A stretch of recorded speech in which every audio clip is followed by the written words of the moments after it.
For 9 years, a stranger sent me $750 on the first of every month. I never knew her name. Then, on a Tuesday in March, a lawyer called me and said, "Miss Cortez, she's passed. She left you everything, $38 million. And when I asked him who she was, he said a name I had never heard in my life. "Good evening, friends. It's Nora. Thank you for being here with me tonight. Stay with me on this one, because it took me a long time to understand what it was actually about, and I don't think it was about the money. Let me tell you about the woman this happened to, in her own words. My name is Vivian Cortez. I was 31 years old. I worked nights in the Pediatric Intensive Care Unit at Ogeechee Regional Medical Center in Savannah, Georgia, and I lived in a one-bedroom apartment on Waters Avenue with a window unit that rattled and a cat named Marbles who had exactly one ear. Nights are their own country. You learn the language. 7 o'clock report. The hallway lights dimmed at 10. The particular sound a ventilator makes when a child is finally comfortable. You learn to eat dinner at 2 in the morning and to drive home into a sunrise that feels like a rebuke. I did 4 12s a week and slept with a towel jammed under the blinds. My car was a 2011 Corolla with a driver's side window that stopped rolling down in 2019, so at every drive-through I opened the door. That was my life. Small, tight mine. I paid my rent on the 1st. I bought groceries on Sunday.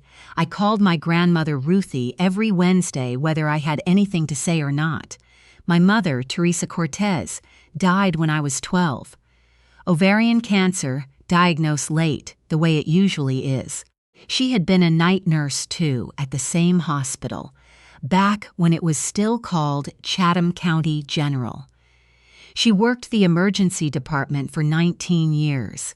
When she died, she left behind a Buick with a bad transmission, a rosary that had lost its crucifix, and about $11,000 in medical debt that my grandmother paid off over 6 years in payments of $140. So I grew up understanding money as weather, something that happened to you, something you watch the sky for. Ruthie raised me in a shotgun house off Bull Street with a fig tree in the back and a screen door that never latched. She was a cafeteria manager for the Savannah-Chatham School District for 29 years. She used to say, "We don't have extra, but we have enough, and enough is not nothing." I have thought about that sentence more in the last 2 years than in the 20 before it. I did 2 years at community college and then applied to nursing school at Chatham State. And when the financial aid package came back, it was not enough. It was $14,000 short. I remember sitting in Ruthie's kitchen with the letter and doing arithmetic that would not resolve no matter how many times I ran it. I was going to defer a year. I had already picked up extra shifts at the pharmacy, where I worked as a tech.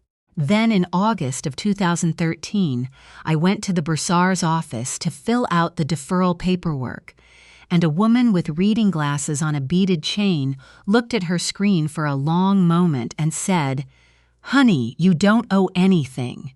Your balance is 0. I said that couldn't be right. She turned the monitor toward me. Paid in full, fall and spring. I asked who paid it. She said she wasn't able to tell me that, not she didn't know. She wasn't able.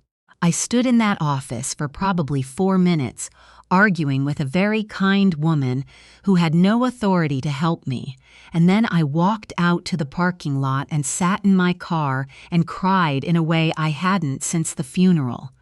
Not from happiness, from something more complicated. I felt like a package that had been delivered to the wrong porch. It happened again the next year, and the year after.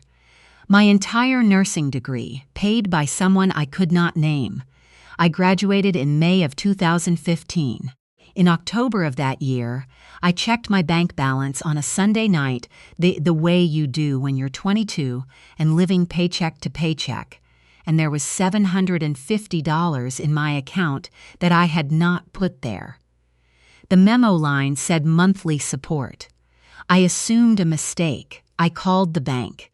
They confirmed it was a legitimate ACH transfer from a private trust account and that they could not release the originator's information without a subpoena. I asked if I should send it back. The woman on the phone said, in the flat voice of someone who has been trained not to give advice, "That would be up to you, ma'am." The next month it came again. Same amount. Same memo. I want you to understand that I did not celebrate this. I found it frightening. I was a young woman living alone, and somebody knew my account number and my name, and knew it well enough to reach me every 30 days. I changed my locks. For 2 years, I did not park in the same spot twice. I hired a private investigator, a retired sheriff's deputy named Dewey Franks, who worked out of an office above a bail bonds place on Montgomery Street. He charged me $400 and got exactly as far as I had. The trust was registered in Delaware. Everything passed that was a wall built by people who build walls professionally. He gave me back $200 of my $400 and said, "Sweetheart, if somebody was going to hurt you, they'd have done it. Buy yourself a car that has a window." I didn't buy a car. I opened a separate savings account, and I put every deposit into it, and I did not touch a dollar. 9 years, 108 deposits, $81,000 sitting in a savings account, drawing whatever pitiful interest they were giving, and I could not bring myself to spend a cent of it because it wasn't mine. It was a question I hadn't answered yet. My accountant, a man named Roscoe Pettit, who did returns out of his living room in Garden City, told me the second year to keep every statement. He said as long as no single giver went over the annual gift tax exclusion, the money wasn't taxable income to me, and the gift tax reporting burden, if there was one, belonged to the person giving. $9,000 a year, and the exclusion those years was 14, 15, 16,000 and climbing. "Somebody's being careful with you," Roscoe said. "That's not a mistake. That's a plan." He was right. I filed his letter with the statements in a manila envelope, and I kept every one of them, and 9 years later that envelope saved my life. The call came on the 12th of March, 2024. I was 3 hours off a night shift, sitting on the edge of my bed with my scrubs still on because I hadn't found the will to stand up again. The number had a 912 area code, which is Savannah, so I answered. "Am I speaking with Vivian Cortez?" "Yes, Cortez. My name is Emmett Broadhurst. I'm an estate attorney here in town, Broadhurst and Kite, on Abercorn. I'm calling about the estate of Mrs. Opal Whitfield Cranston, who passed away on February 26th. Marbles jumped onto the bed and pushed his head into my hand, and I remember I kept petting him, mechanically, the whole time. "I don't know that name," I said. "No," he said. "I didn't imagine you would." There was no surprise in his voice at all. It was the voice of a man who had been given instructions a long time ago and was finally getting to follow them. "Mrs. Cranston has named you as the sole primary beneficiary of her estate. Named me what? Her beneficiary. Miss Cortez, after estate taxes and administration, you stand to inherit somewhere in the neighborhood of $38 million. I looked at the wall. There was a strip of paint peeling above the closet door in a shape I had always thought resembled Florida. I looked at Marbles. I looked at my badge lying on the nightstand still clipped to its lanyard. "Messieurs Cortez, are you with me?" "I'm here," I said, "but I want to be honest with you. I wasn't." The woman who answered that phone, who counted her tips at the coffee cart and opened her car door at the Wendy's window, that woman was already gone, and I did not know yet that I would miss her. I told him I'd call him back. Not because I needed to think. There was no thinking available to me. My head had gone completely white and flat, like a screen with no signal. I hung up because I needed to hear the air conditioner rattle and smell my own apartment and be somebody I recognized for another 5 minutes. Then I called Ruthie. She picked up on the second ring the way she always did, and I said, "Grandma, did Mama ever know a woman named Opal Cranston?" The silence that came back was not the silence of someone thinking. It was the silence of someone setting something down that she'd been holding for a very long time. "Where did you get that name, baby?" Here is what she told me, in her kitchen that afternoon, with the fan going and a glass of sweet tea sweating a ring onto the table. In August of 1998, a 53-year-old woman came into the emergency department at Chatham County General, complaining of indigestion and a heavy feeling in her jaw.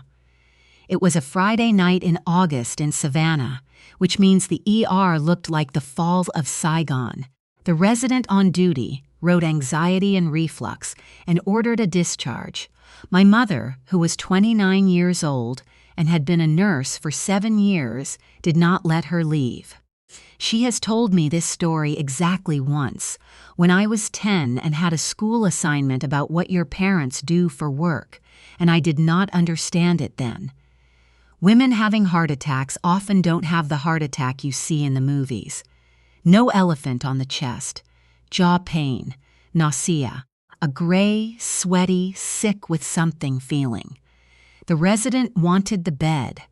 My mother went and found the attending physician in the break room and stood in the doorway and would not move until he came and looked at the woman again. The second set of cardiac enzymes came back at 2:40 in the morning, and they were wrong in the way that means everything. They took her to the cath lab at 4. 95% occlusion in the left anterior descending artery, what the cardiologists used to call the widowmaker, in a language that assumed the patient would be a man. My mother clocked out at 7 and stayed until 11, because the woman had no one there, and she didn't want to wake up in a strange room by herself. "That was Opal," Ruthie said. "That was her. She came to your mother's funeral, Vivian. She stood in the back. She wore a gray dress. She came up to me at the reception, and she took both my hands in hers, and she said, 'Mrs. Cortez, you tell me what that child needs,' and I was so tired, baby. I was so tired I could not think straight. And I said, 'Ma'am, we don't need anything, because that is what we say. That is what we always say.' She looked at the fig tree out the window, and she said, 'All right,' and she left, and I never heard from her again. Not once. And I thought about that woman every year at Christmas for 20 years. I drove to Emmett Broadhurst's office the next morning. It was in a converted townhouse with a brick stoop and a brass plate. He was in his late 60s, tall, with the stooped shoulders of a man who has spent 40 years leaning over documents, and he shook my hand with both of his. Opal Whitfield Cranston had inherited a single pharmacy on Whitaker Street from her father in 1972 and had turned it into 11 of them across coastal Georgia and, more to the point, had bought the buildings they sat in and then bought the buildings next door. 40 years of that. No scandal, no divorce, no headlines. She sold the pharmacy business in 2011 and kept every square foot of real estate. She'd had one child, a son. Preston Cranston, 54, a licensed pharmacist who ran what remained of the family's holding company. And one granddaughter, Blair Cranston Hale, 31, a commercial broker in Atlanta. Opal had left them each $1.2 million, the house on Gaston Street where Preston had grown up, and her entire collection of Low Country landscape paintings, which had been appraised at just over $400,000. She left me the rest. She wrote you a letter, Emmett said, and slid a sealed envelope across the desk.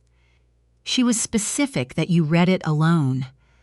I read it in my car, parked on Jones Street under a live oak, with the engine off and the heat coming up through the floorboards.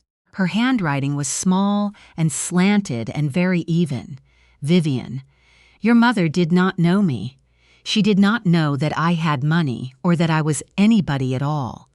She stayed with a frightened woman until 11 o'clock in the morning on her own time. I have spent my life among people who calculate. She did not calculate. I have thought about that for 26 years. What I have done, I did quietly, because I did not want you to look at me and feel that you owed me a performance of gratitude. You do not owe me anything, not a thank you, not a visit, not a good outcome. I have already been paid. I am only settling the account in the direction it was always pointed. I sat there long enough that a woman walking a spaniels slowed down and asked if I was all right. 9 years, 108 deposits, settling the account.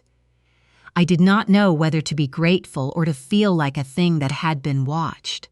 I felt both all week in no order at all. And then Preston Cranston called me. It was 4 days after my meeting with Emmett. He was polite. That's the thing people never believe. He was so polite. He offered condolences that I hadn't earned. He said he understood his mother had strong feelings about my family. He said he was sure we could arrive at something sensible.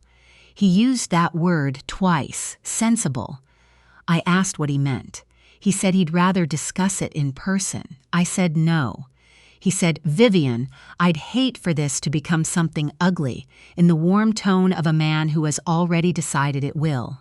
Blair called 2 days after that, with Preston on speaker.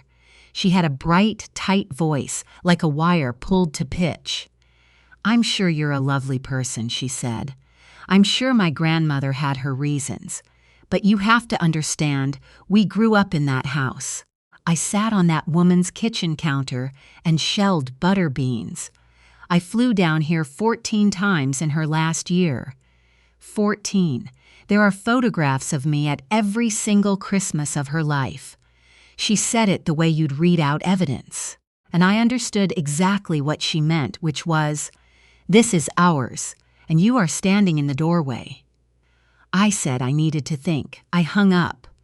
I sat at my kitchen table with a legal pad, and I did not write down what I might lose. I wrote down what I would have to do to keep it. Because here's the thing that had happened to me in that car on Jones Street. I had stopped being a person to whom something was given and become a person who had been trusted. Those are not the same. One of them you can walk away from. Emmett Broadhurst couldn't represent me. He represented the estate, but he wrote a name on a piece of paper and slid it across the desk without saying anything, and the way he didn't say it told me everything.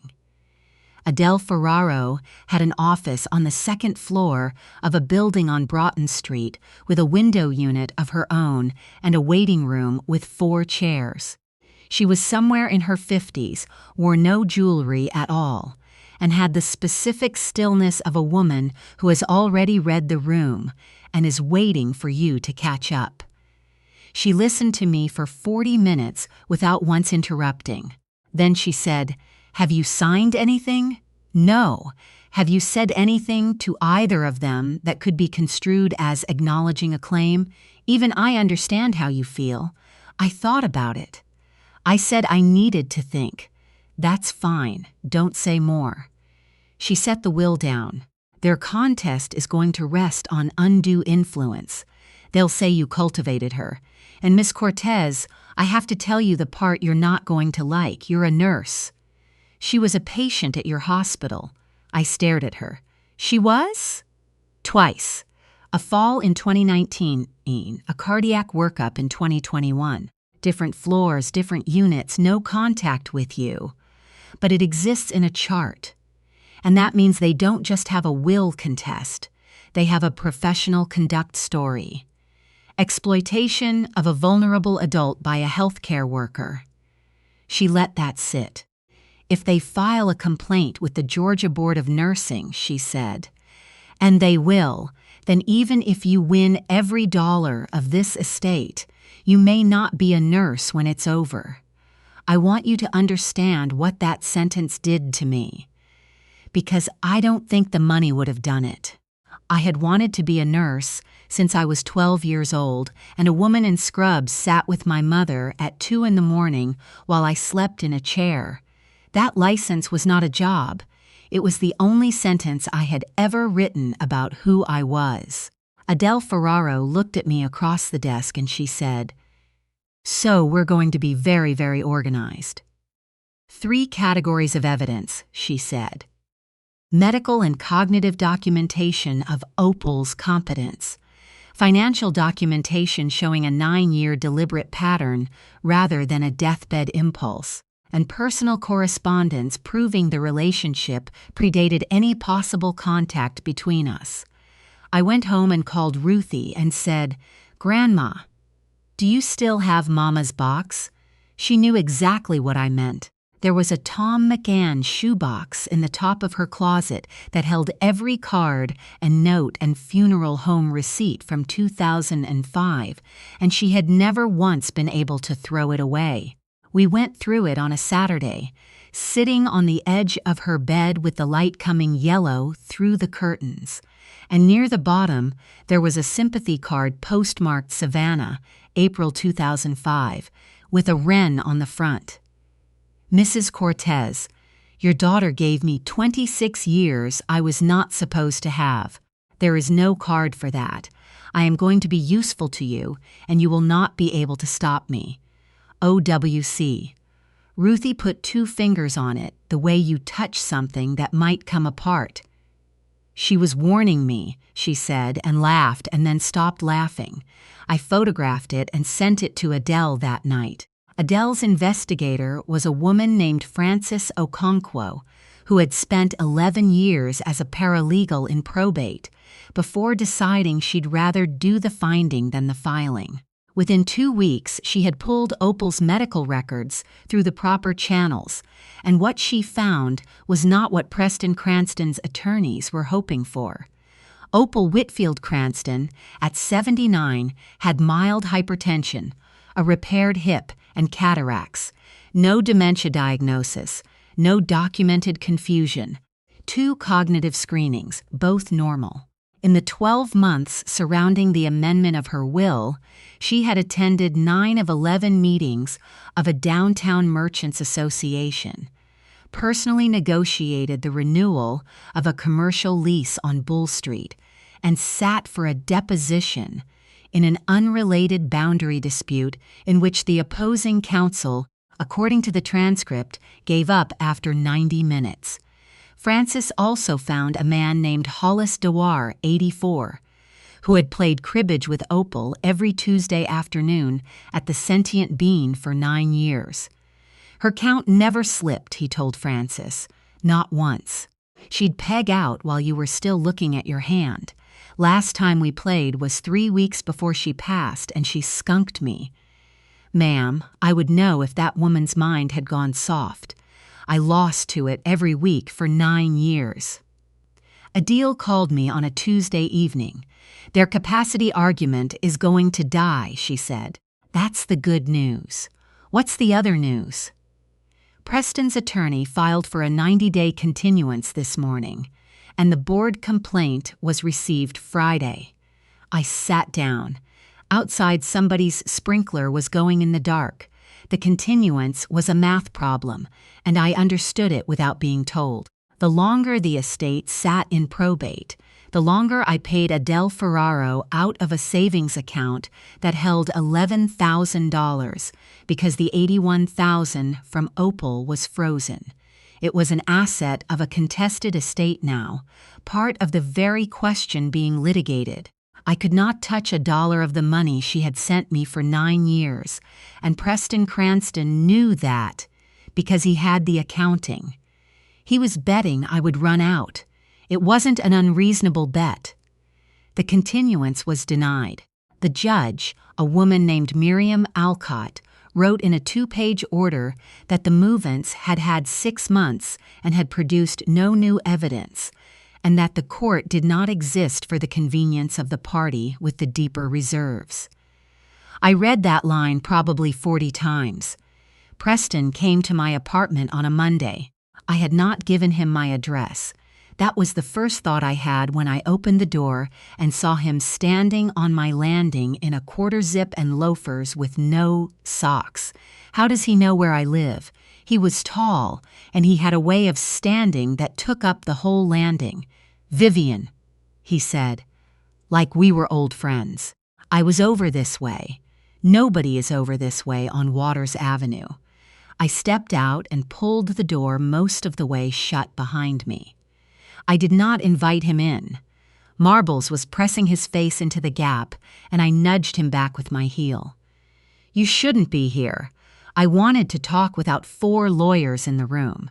This has gotten more hostile than I ever wanted." He opened his hands, palms up.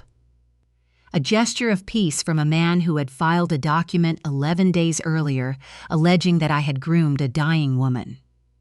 "You should call Adele Ferraro's office." His smile stayed exactly where it was, but something behind it moved. My mother built that for 40 years. I worked in the Whitaker store when I was 14. I counted pills in the back with a tray and a spatula. I know what every one of those buildings is worth because I sat at the table while she bought them. "I know," I said. "She left you $1.2 million and the house." The smile stopped. My mother was not well. Her cribbage partner disagrees. He looked at me for a second too long. Then he said, "You're a night nurse," which he said the way you'd read a diagnosis. "You know how a board investigation works, don't you? They don't have to prove anything. They just have to look." Goodbye, Preston. I went inside and locked the door and stood there with my back against it, and my hands were shaking so badly I couldn't get the chain in the track. 2 days later, a thick envelope came. Inside was a photocopy of a 2003 disciplinary write-up from Chatham County General. My mother, a medication timing error, a verbal warning, no patient harm. The kind of thing that happens to every nurse who works long enough. Attached to it was a typed page suggesting that the anonymous payments to me were consistent with a pattern of institutional settlement, and that Preston's counsel was prepared to explore whether Opal Whitfield Cranston had been the subject of an undisclosed adverse event and whether 9 years of payments represented hush money to the family of the nurse involved. It was a lie. It was a beautifully constructed lie, because a lie only has to survive one news cycle and a board of nursing inquiry, and it would have burned my mother's name in the only town where anybody still remembered it. I photographed all of it and sent it to Adele at 11 at night. She called me back at 11:06. "They're afraid," she said. "That's not what it feels like." No, it never is. "Vivian, this document doesn't go anywhere near a courtroom. It has no evidentiary value. It exists to make you sick to your stomach." "Are you sick to your stomach?" "Yes." "Good. Be sick to your stomach. Don't change a single thing you're doing." Here is the part I have never told anyone in full. 3 weeks after that, I made an offer. Not because I was afraid, though I was. Because I sat at that kitchen table at 4 in the morning after a shift where we lost an 8-year-old, and I thought about a woman who had flown to Savannah 14 times in a year to sit with her grandmother, and I thought, I can be right and still be somebody I don't like. I told Adele I wanted to propose a 3-way split. Equal thirds, everything, real estate, cash, all of it. I wanted it drafted and signed within a week, and I wanted the board complaint withdrawn. She was quiet for a long moment. Then she said, "You understand you would be giving away roughly $24 million that a court is very likely to award you. I understand. And you understand I have an obligation to tell you that I think you're wrong. I understand that too. Send it." She sent it on a Thursday. On Friday, Preston Cranston's attorney called Adele's office and read a response over the phone, and Adele called me and read it to me, and I made her read it twice. Our clients decline. Our clients note that the offer is an implicit acknowledgement of the weakness of Miss Cortez's position and reserve the right to introduce it as such. Our clients intend to pursue the full estate. He hadn't wanted a third. He'd never wanted a third. Half of what he wanted was the whole thing, and the other half was for me to be nothing. I want to be very careful here. I have replayed that Friday more than any other day in this story, and I have never once regretted making the offer. I have only understood afterward what it bought me. It didn't buy peace. It bought me the ability to look at myself. They never let me forget that I'd made it either. Their attorney brought it up twice in filings. Adele batted it away both times. The person who got me through that summer was a man named Abiabodun Ajayi. He worked overnight security at the hospital, at the desks by the east elevators, and he had done it for 19 years. He was from Ibadan originally, and he made ginger tea in an electric kettle behind the desk and gave it out to whoever looked like they needed it.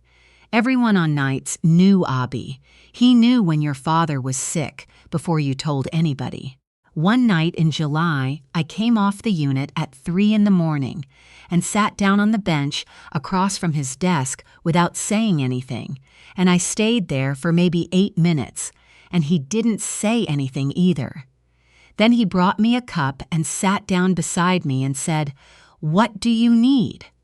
Not what's wrong. Not are you okay? I don't know why that undid me. I had been managing this thing for 4 months by the arithmetic of what I could carry alone, and the question was so simple that I couldn't do the arithmetic anymore. I told him. Not the numbers, the shape of it. A woman I never met left me something. Her family wants it. They're going after my license. Abi listened. Then he reached into his shirt pocket and took out a brass coin, worn smooth, with a hole punched near the edge. "My father carried this in the mines," he said. "It is worth nothing. Put it in your pocket when you go into the room with them. Then you know there is somebody outside the room." I carried that coin in my scrub pocket for 11 months. It is on my desk right now. In August, I took 4 days and stayed at Ruthie's and slept in the room I grew up in with the fig tree scratching the window. We didn't talk about the case.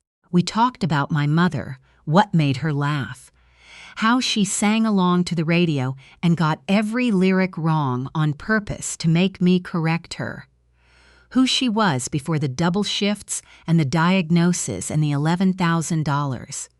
Ruthie brought out a photograph I had never seen. My mother at 24, in whites, in front of the old ER entrance, squinting into the sun, and pinned to her collar, the little nursing school pin, a lamp on a chain. "Look in the box," Ruthie said. The pin was in the shoebox. It had been in the shoebox for 19 years. I put it on my scrub top the next shift, and I have worn it every shift since. And then in September, Francis Okonkwo found the 2 things that ended it.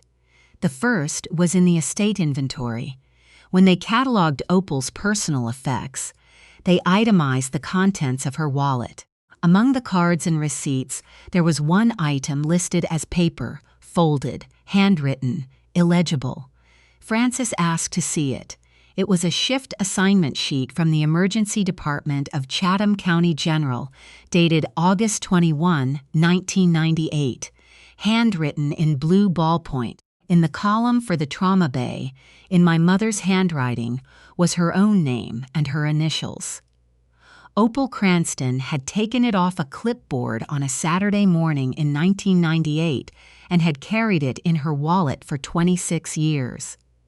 Francis put it on the desk in front of me and Adele, and I couldn't speak. Adele said very quietly, "Well, that's an exhibit." The second thing was worse and better.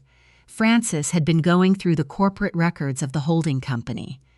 In November of 2019, Opal had fallen at home and spent 9 days at Ogeechee Regional and then 6 weeks in rehab. During those weeks, Preston Cranston had used a durable power of attorney, signed years earlier and never revoked, to move his mother from the rehabilitation facility she'd been placed in to a substantially cheaper one across the county. He had also executed a partial sale of the company's interest in 2 commercial parcels on Broughton Street, sold below appraisal, to a partnership in which he held a 30% stake. Opal came home in January of 2020. In February, she revoked the power of attorney. In March, she quietly unwound the parcel transaction at her own expense. She never filed a complaint. She never sued her son. She never told a soul as far as anyone could establish. In April of 2020, she amended her will. I sat in Adele Ferraro's office and looked at the timeline Frances had drawn on a legal pad, and I understood that everything I had believed about this story for 6 months was wrong. Not wrong in the facts, wrong in the emotion. I had thought Opal Cranston left me $38 million because she loved my mother. She left it to me because she knew her son.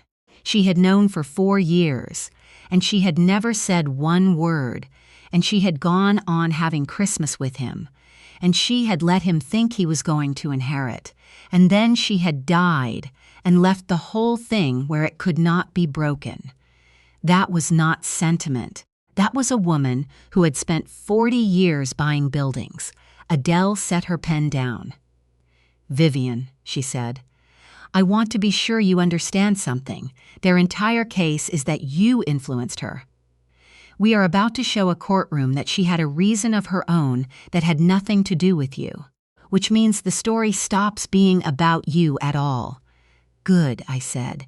"It was never about me." The hearing was on a Thursday in October. I stayed at a hotel 3 blocks from the Chatham County Courthouse and ordered soup I didn't eat and went over documents with Adele until 9. "You won't say much," she said at the door. "If you're asked something, answer it. Short, no color, no feeling. Let the paper do the feeling." "What about Preston?" She stopped with her hand on the doorframe. "He's going to be very good," she said. "He's going to talk about a woman he loved. Some of it will be true. Let me have him." The courtroom was smaller than I had pictured, with bad fluorescent light and dark paneling, and the specific hush of a room where enormous things happen on a schedule. Judge Miriam Alcott was in her early 60s and did not appear to enjoy theater. Preston and Blair sat at the other table with 2 attorneys. His suit was beautiful. Blair had done her makeup carefully, and it did not entirely cover the fact that she had not slept. And when I looked at her, I felt something that was not sympathy and was not triumph. It was recognition. She looked like a woman who had rehearsed a completely different ending. The morning was procedural. The medical records went in, Opal's screenings, the Merchants Association attendances, the deposition transcript. Their expert, a Dr. Halloran, testified that a woman of 75 could experience judgment impairment from vascular changes. Adele stood up and asked him one question. "Doctor, in your professional opinion, did Opal Whitfield Cranston lack testamentary capacity in April of 2020? I would say her judgment could have been, "That's not what I asked." Did she lack capacity? Yes or no? A pause you could have driven a truck through. I cannot state that she lacked capacity. Thank you. Nothing further. Then Preston took the stand, and Adele was right. He was good. He talked about counting pills at 14. He talked about driving his mother to Tybee on Sunday afternoons. He said, and his voice went rough in exactly the right place, I never once imagined she would give everything to a stranger. That was not the woman who raised me. Adele stood up slowly. Mr. Cranston, you've testified that your mother became isolated in her final years. Can you give me one example of a social engagement she declined? She stopped going to the merchants' meetings. When? I believe. 2021. Somewhere in there. Adele placed a document on the podium. These are the minutes of the Downtown Savannah Merchants Association, showing your mother present at 9 of 11 meetings in 2022 and at all 4 meetings held before her death in 2024. Is it possible you're mistaken? I may have the year wrong. Is it possible you have other things wrong, Mr. Cranston? Objection. Sustained. But it had already happened. I watched him adjust in the chair, and I watched the composure develop a hairline crack the way a windshield does before it goes. You testified that you were unaware of any financial support your mother provided to my client. Were you aware of 108 consecutive monthly transfers over 9 years? No. Were you aware she paid for Miss Cortez's nursing education? No, Mr. Cranston. In November of 2019, while your mother was in a rehabilitation facility, did you execute a sale of the company's interest in the Broughton Street parcels? The room changed temperature. His attorney was on her feet before he answered. It took 20 minutes of argument. Judge Alcott let it in, on the ground that the movements had put the decedent's state of mind and her relationship with her family squarely at issue, and that evidence of the decedent's reasons was directly responsive. Adele walked him through it: the power of attorney, the transfer of facilities, the below appraisal sale, the 30% interest. Preston explained, reasonably, that it had been a difficult period, that he had been acting in his mother's interest, that the parcels were underperforming. Then Adele said, "Did your mother revoke your power of attorney in February of 2020? Yes. Did she reverse the sale in March of 2020? At her own expense? Yes. Did she amend her will in April of 2020? Silence. Mr. Cranston, did she ever discuss any of this with you?" He looked at his hands. He was 54 years old, and he had counted pills in the back of his mother's store with a tray and a spatula, and I felt something horrible and sad move through the room. "No," he said. "She never brought it up. No further questions." They called Blair. She was better than her brother. Better than her father, I should say. Careful, quiet, exact. She spoke about Butterbeans and Christmases and the 14 flights. She was, I think, telling the truth about all of it. And at the end, Adele asked her, Ms. Hale, on any of those 14 visits, did your grandmother explain to you what she intended to do with her estate? No, did you ask? Yes, once. What did she say? Blair looked at Adele. Then, for the first and only time in 8 months, she looked directly at me. Her chin moved. She said, "Blair, you'll be fine." Adele let it sit for 4 full seconds. "Nothing further, Your Honor." Judge Alcott said she would issue a ruling within 14 days. I walked out into October sun and sat on a bench on Wright Square and called my grandmother and said, "I think it went all right." And she started to cry the way she cries, which is silently, so that all you hear is the shape of her breathing changing. "Your mamas would be so proud of you," she said. I pressed my hand flat against the bench slats. Warm wood, solid. "I think she'd be proud of Opal, too," I said. 14 days. Adele called me at 7:20 in the morning, which meant she had read it and had needed a minute before she called, "Vivian, we won." I set my coffee cup down very carefully. Marbles was on the counter, which he was not allowed to be. Judge Alcott upheld the will in full. She found no credible evidence of incapacity and wrote, I have this sentence taped inside a cabinet door that the claim of undue influence required the court to accept that a woman who never met the beneficiary, never spoke to her, and deliberately concealed her own identity from her for 9 years was nonetheless overborne by that beneficiary's will, and that the theory does not survive contact with the record. She also referred the matter of the 2019 transactions to the estate's administrator for review. The Board of Nursing closed its inquiry 11 weeks later. No finding. One paragraph.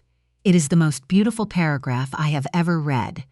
Preston's attorney filed a notice of appeal within 9 days. I called Adele in a panic. Can they win? They can file. Filing is easy. She sounded like she was eating something. An appeal requires legal error, not disappointment.